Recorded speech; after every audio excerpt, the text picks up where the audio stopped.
Seguimos en Negocios del Campo, en esta cuarta edición, en un año que sin lugar a duda está atravesado por las elecciones, y por eso este primer panel lleva como nombre las perspectivas de un año electoral. Y qué mejor que hablar de este año electoral con los representantes de la mesa de enlace que están aquí con nosotros. Daniel Pellegrina, presidente de Sociedad Rural Argentina. Bienvenido, Daniel. Gracias, Carlos Dianisoto, presidente de Coninagro. Gracias, Bienvenido, Nora. Carlos. Dardo Chiesa, presidente de CRA. Bienvenido, Gracias. Dardo.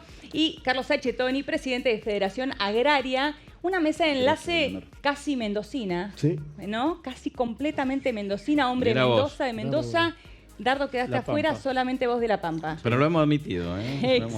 Exactamente, bueno, muy bien. Un placer tenerlos aquí a los cuatro. Un día después en el que han presentado un documento con sus propuestas para los candidatos. Las propuestas que interesan y que necesita el campo. Fueron 14 puntos. Quiero que hablemos de esto. Lo han presentado en el día de ayer. Bueno, ¿cuáles son los puntos más importantes en este caso?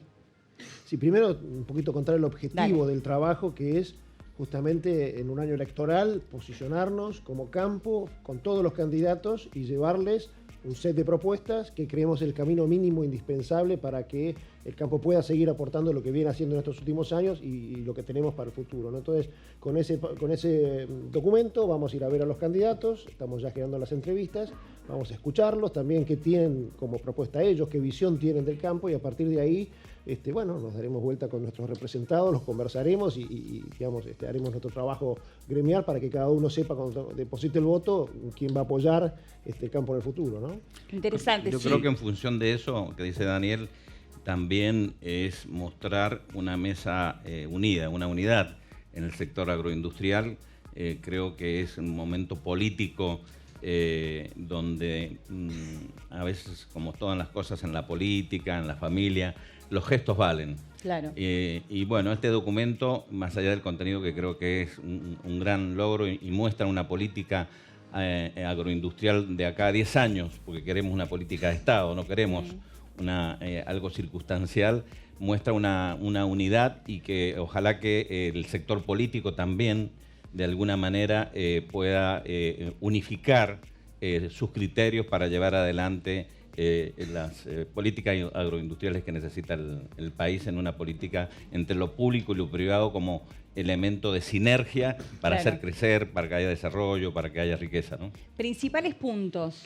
Mirá, son 14 puntos que todos son importantes, pero creo que es muy importante la parte introductoria, que es lo que define el documento, en donde la mesa de enlace, los productores, lo que le estamos diciendo a los candidatos es: a ver, señores, el país ha empezado un trabajo de calidad y de mejoramiento institucional, en donde la independencia de poderes, la lucha contra la corrupción, la lucha contra el narcotráfico, una justicia que funcione como debe funcionar en tiempo y forma, son valores a los que no queremos renunciar. Después entramos en los puntos, ¿sí?, que hablan de macroeconomía, de un montón de infraestructura, un montón de cosas que los vamos a desarrollar, pero primero remarcan esto, que es algo natural en realidad, o debería Debiera ser, ser ¿no? natural. Debería ser natural, pero no fue natural. Y creo que esto marca un mensaje de institucionalización, porque después vamos a lo sectorial, pero no hay convalidación económica si no hay fortalecimiento institucional. Y Argentina no le ha ido tan bien económicamente, sí, pero sí ha tenido un fortalecimiento institucional importante. Falta transitar un camino muy grande, pero nosotros creemos que ese camino hay que profundizarlo. Porque no nos podemos, antes de ser productor agropecuario, somos ciudadanos de este bendito país, y la mesa de enlace tiene la obligación, porque muchas veces la mesa, decimos, representamos a los productores, pero representamos un montón de comunidades del interior del país que se mueven por nuestra producción. Y a la hora de presentar un documento es importante este primer reclamo a los candidatos, que para algunos parece normal y para los otros no es tan normal lo que estamos pidiendo. Carlos. Sí, es importante lo que decía Carlos, que lo tratamos de evidenciar ayer, que a pesar de nuestras diferencias mostramos una unidad, que es lo que queremos que tomen los candidatos, porque hay una situación. Que seamos distintos no quiere decir que estemos divididos o que consigamos políticas en contra de. Tenemos que conseguir políticas a medida, trajes a medida de cada uno, pero sin ir en perjuicio de distintos capas de productores. Eso es esencial. Que más allá de que puedan tener distintas necesidades, sí, seguro, buscar el consenso en este caso, ¿no? Claro. Y que mostremos la unidad para darles un indicativo a cualquier sector político que pretenda ser presidencial. Aparte de eso, también nos interesa de que el sector que vaya a ser oposición también interprete los puntos, porque esto de las políticas públicas que nosotros estamos presentando, que necesitamos para el sector agropecuario, necesitamos que lo acompañen quienes vayan a ser gobierno y quienes vayan a ser oposición, porque las leyes y las políticas públicas se concretan en el conjunto del arco político y no con un sector. En esto de yendo a los puntos, la situación impositiva, estamos pidiendo que sea descomprimir a un sector que está totalmente sobrecargado de impuestos y que tiene la posibilidad, si le descomprimen esa presión, hacer mucho más por el país de lo que ha hecho hasta el momento y lograr mucho mayor competitividad. Y en esto voy a los puntos donde nos pusimos de común acuerdo de que haya un escalonamiento de acuerdo a la envergadura de productor, es decir, que a los pequeños tengan una contemplación distinta para cualquier tipo impositivo. Y esto es muy importante para mi entidad. No hablas específicamente de las retenciones. No, es para todo el universo de impositivo que hay. Dentro de eso pueden estar las retenciones mientras existan, que haya alguna modalidad de incentivo al sector más pequeño.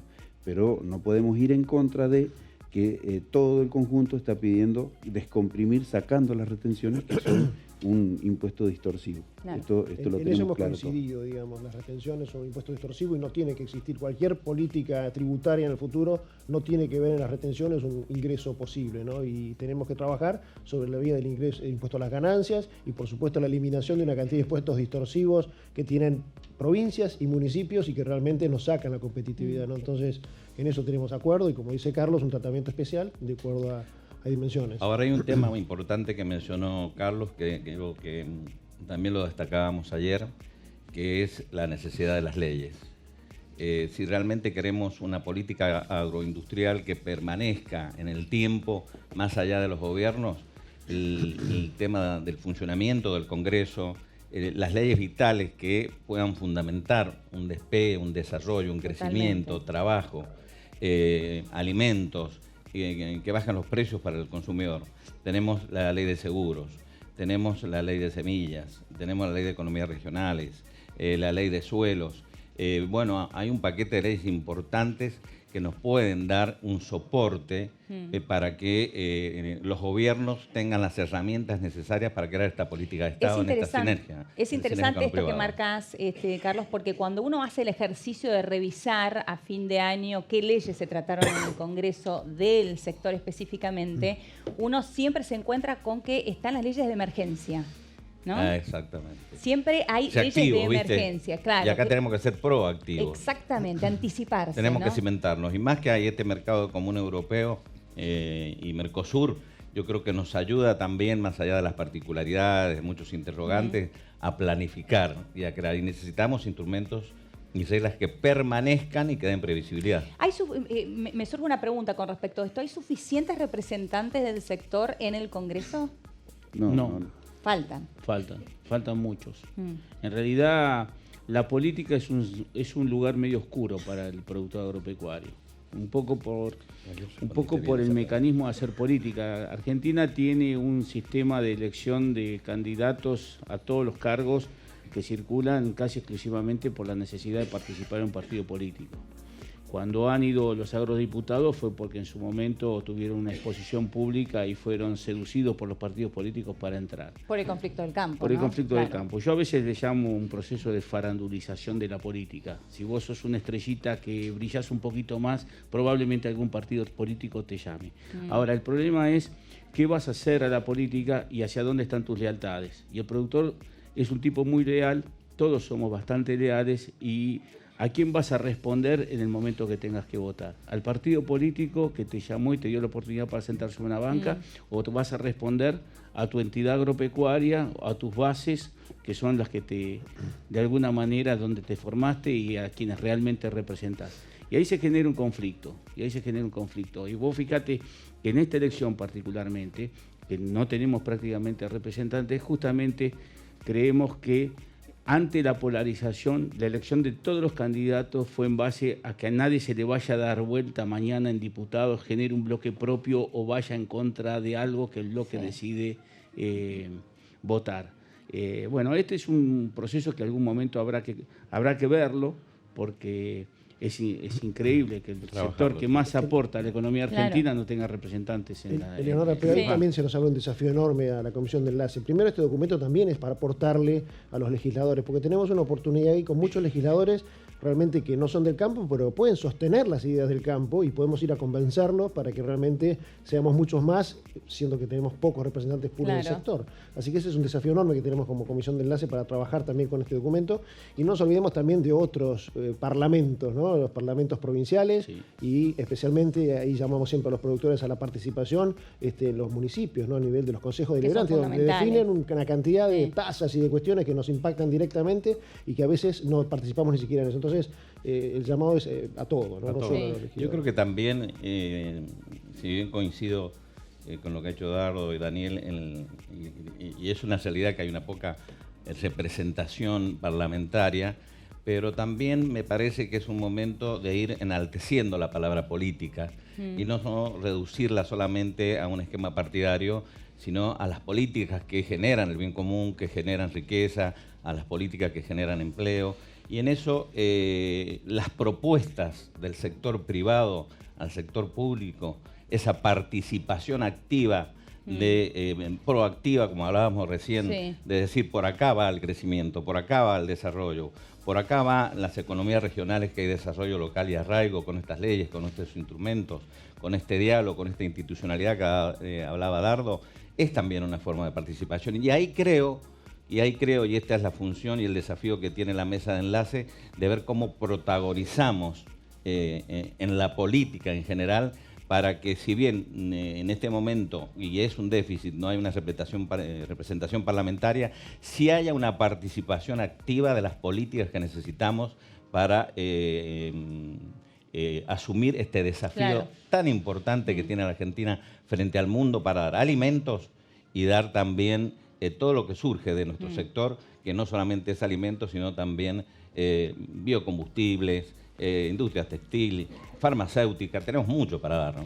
Bueno, ahí, sí, decime, si me Carlos. permitís, creo que nosotros tenemos reconocer una falencia, que es que las entidades debemos preparar gente no solo para la conducción gremial, sino que preparar gente, porque la política no es buena ni mala, la hacen buena o mala quienes la interpretan o quienes la llevan a cabo, y creo que vale la pena que nuestro sector, el sector productivo, prepare cuadros que tengan la capacidad de ocupar cargos de concejales, de diputados provinciales, de senadores y de ingresar en el Congreso de la Nación y ser partícipe de las leyes que se construyan, porque de otra manera siempre es pedirle a alguien, contarle a alguien que interprete lo que está pasando, lo que necesita el campo, y es muy difícil de que lo interprete y lo defiendan como nosotros lo tenemos que defender. Totalmente. Cuando hablábamos de la propuesta que presentaron ayer, estos 14 puntos, recién hablaban ustedes del tema tributario, bueno, tasas, también se habló de infraestructura, pero entre ellas está el tema retenciones, hace un ratito lo decía Daniel, todos coinciden en esta necesidad de pedir que se cumpla con la promesa del fin de las retenciones en diciembre de 2020. Esto es fundamental. El mecanismo de retención es un mecanismo nefasto.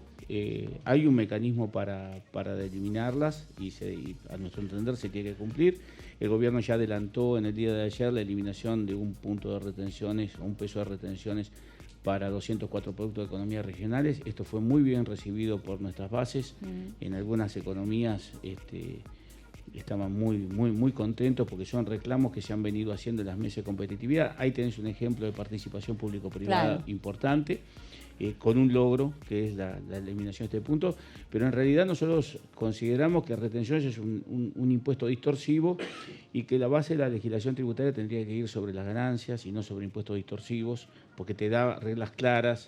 Ir sobre las ganancias no va sobre los patrimonios. Esto es una concepción para potenciar la producción. Y en realidad, si nosotros nos vamos a incluir en el mundo y vamos a pedirle a la Unión Europea y después a Estados Unidos que nos eliminen los aranceles de importación, no podemos hacer absolutamente lo contrario de autoponernos nosotros aranceles de exportación, porque estamos como bastardeando el mensaje. De hecho, Unión Europea establece que no puede haber...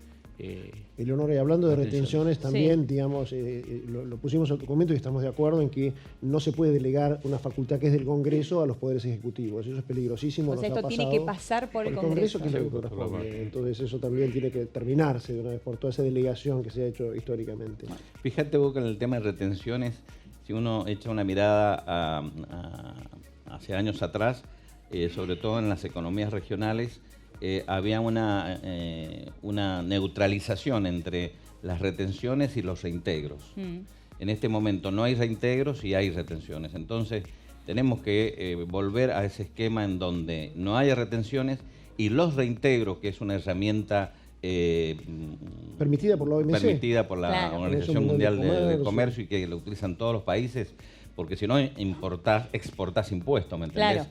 Entonces los reintegros es otra herramienta imprescindible para darle competitividad a nuestros productos, y que hay un signo también vital, como dijo Dardo, que fue bien recibido por nuestros distintos productores, nuestras distintas bases, la necesidad que se incorporen estas medidas de los reintegros, porque son avances que nos van a ir permitiendo poder salir de una situación de falta de competitividad a introducirnos en la reactivación que tanto necesitamos. Ahora, se incluyeron 204 productos de las economías regionales, entre ellos legumbres, uvas, frutas de pepita, arroz, exacto, maní, ¿no? Sí. Muchos productos más que pasaron de 4 pesos por dólar a pagar 3 pesos por dólar. Esto significarían 2.200 millones de pesos menos al fisco. ¿Es suficiente? ¿Falta todavía? No, obviamente que es la vía, pero falta. Esto es evidente, que falta descomprimir y darle la posibilidad, como decía Carlos, de que tengan la competitividad y todo el potencial que se pueda desarrollar como corresponde. Obviamente que esto, en el acuerdo con la Unión Europea, van a ir saliendo estos temas en donde la nivelación y la igualdad de condiciones para poder estar en un mercado común va evidentemente a requerir de que el gobierno nacional también revea algunas posturas que tiene para que nuestro campo sea tan competitivo como se está necesitando y genere el ingreso de divisas que tanto necesita el país. Bueno, todos mencionaban recién la apertura de mercados, la reciente firma del acuerdo Mercosur-Unión Europea. Esto impacta de lleno al sector agropecuario. ¿Cómo lo han tomado las bases en cada una de las cuestiones? Ahí si me permiten. Sí. Hay un tema ahí que a los pequeños productores les genera siempre una reacción de protección o de abroquelamiento ante el temor de perder, ¿no? Porque el tamaño de productor le da el temor de que en la competitividad pierda. Lo que revemos para atrás y que a nuestros representados les decimos, sin necesidad de acuerdo, hemos tenido situaciones desventajosas. Sin que haya un acuerdo, ha ingresado durazno de Grecia, tomate transformado en puré de China y ha desplazado a los nuestros porque teníamos una falta de competitividad cambiaria interna. Y no había ningún acuerdo que vinculara a estos dos países. Obviamente que un acuerdo y que está hablando de que va a haber una nivelación, va a haber un tiempo prudencial en donde se van a estar escribiendo las letras chicas, yo creo que ahí es donde tenemos que dar la garantía y la tranquilidad a nuestros productores. Marca ese camino. No vamos a jugar en ¿Sabe qué otra cosa también, Carlos? Me parece que mañana de coincidir plenamente con lo que decís, el tema de la cuotificación. La cotificación de cómo progresivamente vamos a ir y la cotificación para ingresar al mercado común europeo y la cotificación dentro del Mercosur.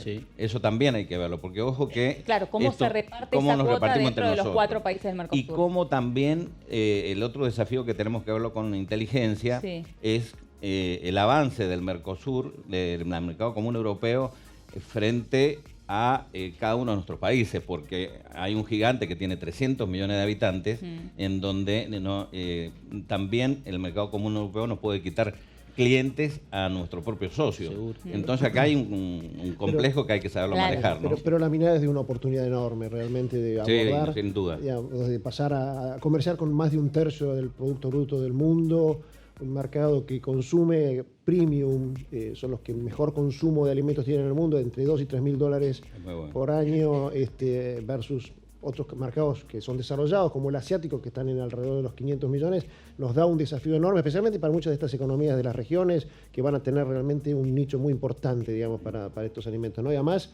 la visión también de que a la plataforma Mercosur la posiciona distinto, la posiciona con fortaleza, la consolida. fortalece. Hace muy poquito se ponía en duda el Mercosur, bueno, ¿no? Hoy creo que estamos... Y al sector agrícola, que no nos habían dado nunca bolilla, así que ahora El Mercosur flotaba a la deriva. Claro. Un poco por culpa nuestra, porque el funcionamiento o el flujo de mercaderías intra-Mercosur todavía tiene que mejorar muchísimo y estamos dando una imagen de falta de unidad para ir a negociar como bloques. Y realmente no tenía la ponderación política de importancia que necesitaba para sentarse frente a un bloque como Unión Europea, y por eso a mi entender no avanzamos. Hoy se está cerrando el acuerdo de Unión Europea y ya Mercosur se planta a Estados Unidos, y si queremos un TLC con Estados Unidos. Esto es fundamental. A ver, hay gatillos, hay la política gestual, hay valores que se gatillan, y en función de que el Mercosur empieza a dar señales de madurez y de funcionamiento, empieza a tener una interrelación absolutamente distinta. Ya que mencionás el TLC con Estados Unidos, hablamos de un tratado de libre comercio con Estados Unidos, algo que mencionó el propio presidente Macri. ¿Ustedes verían con buenos ojos esto? Nosotros lo vemos con buenos ojos, hay que ver, corregir las asimetrías. Siempre que uno hace estos tratados hay que corregir las asimetrías, hay que dar los tiempos para que las empresas tomen sus recaudos y no perjudique la entrada o la llegada de nuestros productos a los otros mercados, pueda producir una desventajosa situación, porque en realidad nosotros también tenemos productores agropecuarios en Estados Unidos como tenemos en Europa, y nos sentamos en todos los foros. Lo único lo que nosotros no queremos hacer es que un productor americano se vea perjudicado porque entran productos argentinos, pero queremos competir en igualdad de condiciones. Leonora, el desarrollo se promueve con el comercio, eso no cabe ninguna duda, la historia económica lo muestra, ¿no? Y hablando de Estados Unidos, mirá, los mexicanos, las advertencias que tenían cuando tenían que cerrar un TLC, y hoy no tienen dudas, digamos, de avanzar en ese TLC, y les ha venido muy bien, digamos, y se han desarrollado como nación, como país. Entonces, no tenemos que tenerle miedo a esto, especialmente en nuestro sector, que tenemos una competitividad intrínseca, especialmente nosotros tranqueras adentro, realmente fuertísima, y el desafío en este tiempo de adaptación, que el resto de las cadenas, que la parte comercial y, por supuesto, la pata de un Estado que tiene que proveernos de alguna manera la infraestructura mínima y necesaria, hablamos de eso en el documento, para poder tener competitividad, y ahí hablamos de no solo de las rutas, los trenes, sino la conectividad, digamos, un Estado que sea eficiente en el uso de nuestro tiempo respecto a los trámites, una cantidad de cuestiones. Y a su vez también lo que tiene que ver con el desarrollo que se genera, digamos, con esta competitividad en todo el país. Este desafío creo que es fundamental, como se lo han marcado los muchachos, que esté enmarcado en una muy buena sintonía, más allá de las diferencias que no nos tienen que asustar, con un vínculo muy acertado, muy aceitado con el Estado, con el gobierno. Las políticas públicas y con sinergia con lo privado es un desafío para el sector, ser competitivo, pero también necesitamos herramientas por parte del Estado, no asistencialismo, sino herramientas que nos hagan competitivos, como el sistema financiero y el sistema tributario, que está desajustado totalmente. Esto lo charlamos con el presidente Macri la semana pasada, y hay que ponerlo en órbita para poder ser competitivos. Nos hemos quedado lamentablemente sin tiempo, les pido mil disculpas. Solamente una última pregunta, ¿se van a reunir con los candidatos? ¿Ya se han reunido? ¿Se van a reunir en conjunto o cada uno por separado? No, eso si me permiten, porque por ahí algunos medios distorsionan, y la idea de la mesa de enlace es presentar esta propuesta, asistir a donde nos digan cada uno de los candidatos en conjunto, para recibir la devolución que hagan cada uno de los candidatos respecto a lo Claro. que nosotros presentamos. Importante la aclaración entonces, ser en Sí. conjunto como En mesa de conjunto, enlace. como mesa de enlace. Exactamente. Muchísimas gracias No, a los muchísimas cuatro. No les di gracias. ni un solo mate. Nada. No les di un mate. Y no es Gracias. hierba cooperativa, Gracias. ya te vamos a mandar. Bien.